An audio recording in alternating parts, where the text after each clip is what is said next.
It is an honor to represent the Inter-American Council for Integral Development and to present to the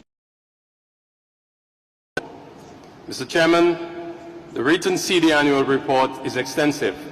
However, I would like to highlight a few of its main decisions which contributed to the work of member states in the implementation of the OAS Comprehensive Strategic Plan and, more importantly, the 2013 Sustainable Development Agenda.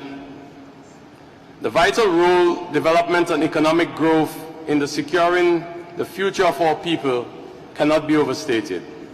It is therefore imperative that within the OAS, the development agenda remain at the forefront of efforts to ensure peace, political stability, and democratic governance in the region.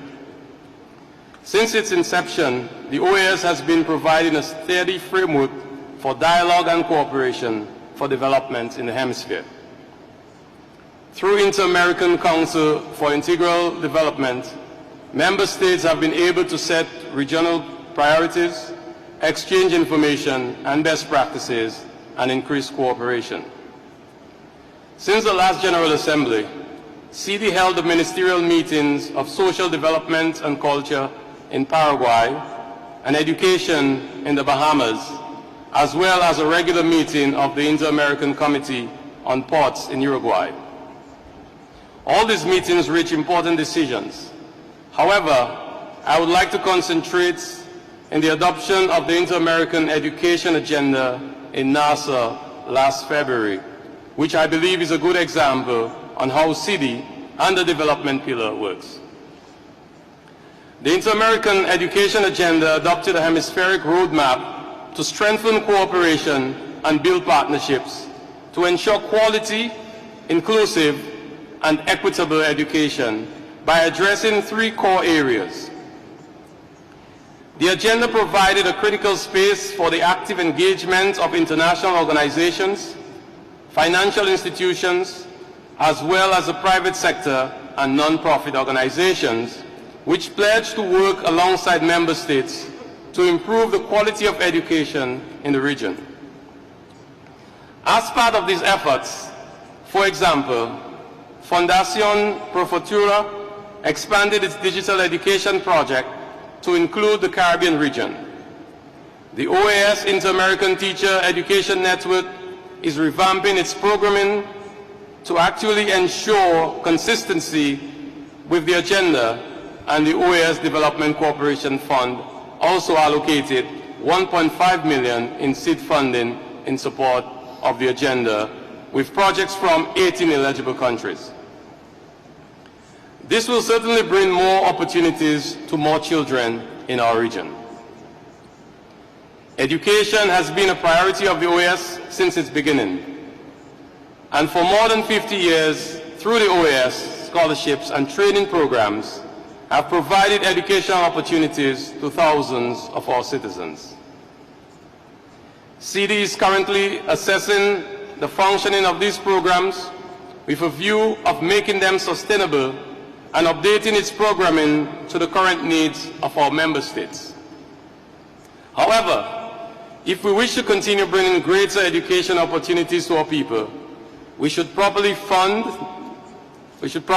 them and stop depleting the capital fund for the OAS education programs, which to date has been compensating the OAS financial shortfalls with more than $9 million US.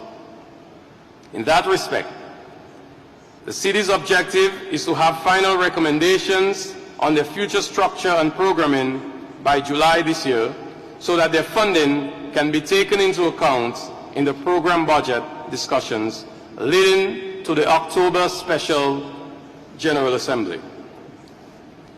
Policy dialogue is indeed at the core of CIDI's strengths. For several years now, CD has been adjusting its functioning to improve its effectiveness and efficiency.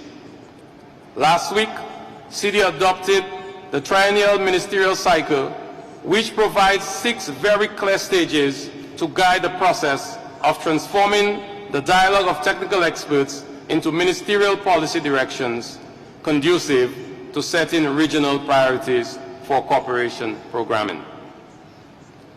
As part of this process, CD also agreed on a schedule of ministerial meetings for the next 6 years, while taking into account the resources allocated from the regular fund of the organization for this purpose.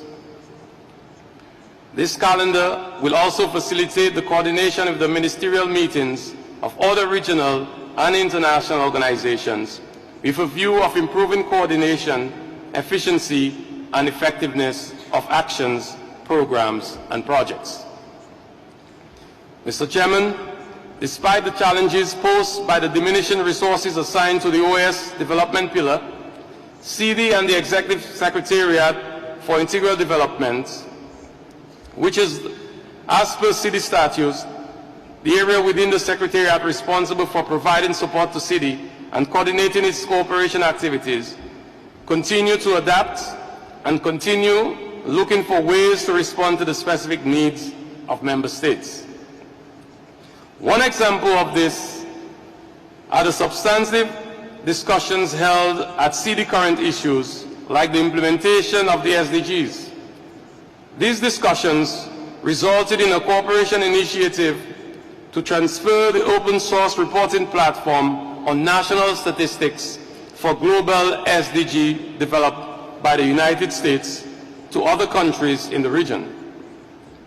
Exchanges of experiences like this one are an example of the OAS Partnership for Development Cooperation, which embraces all member states regardless of their levels of development.